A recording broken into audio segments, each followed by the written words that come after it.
Service না কে দিতেছে? আমার কথার দাবি সত্য, আল্লাহর কথা জীবনটা দৌড়া যেতে হবে। তোমাকে আমি ফ্রি সার্ভিস দিই, 24 ঘন্টা দিই, সজাগ থাকলেও দিই, ঘুমায় গেলেও দিই। তুমি আমাকে স্মরণ করলেও দেই, না করলেও দেই। 600 কোটি মানুষ আল্লাহকে মানে না, চিনে না, স্বীকারই করে না।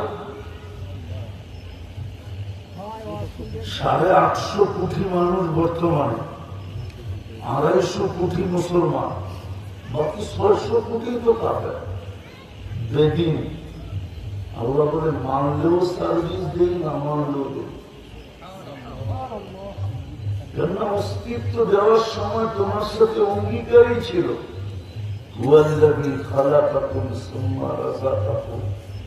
অস্তিত্ব আমি দিলাম, লালন পালন দায়িত্ব আমার। এটা আমার দায়িত্ব, আমি তোমাকে লালিত পালিত করব, লালন করব, পালন করব, ফ্রি সার্ভিস তোমাকে দিব, এটা আমার দায়িত্ব। কিন্তু তোমার দায়িত্ব হলো জীবনটা ঘুরে আসতে হবে। কোরআন এটাই বলে, আপনার শিখতুম আন্নামা খালাকনাকুম আবাস। 24 ঘন্টা আল্লাহর ফ্রি সার্ভিস নিবেন আর ভাববেন আমি অনার্থক। এটা হয়তো হয় কি করে? 24 ঘন্টা আপনাকে ফ্রি সার্ভিস দিবে আর আপনি ভাববেন আপনি অনার্থক।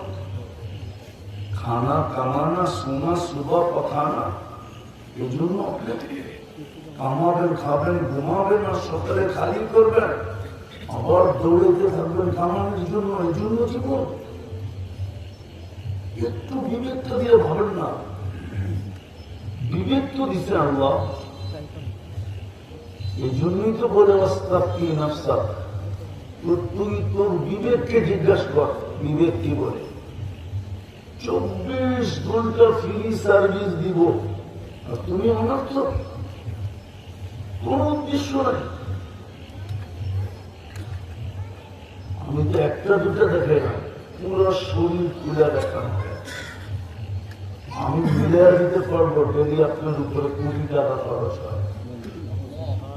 যদি প্রযুক্তি দিয়ে আপনাকে 2020-এ তো আমরা দেখছি, আপনারাও দেখছেন,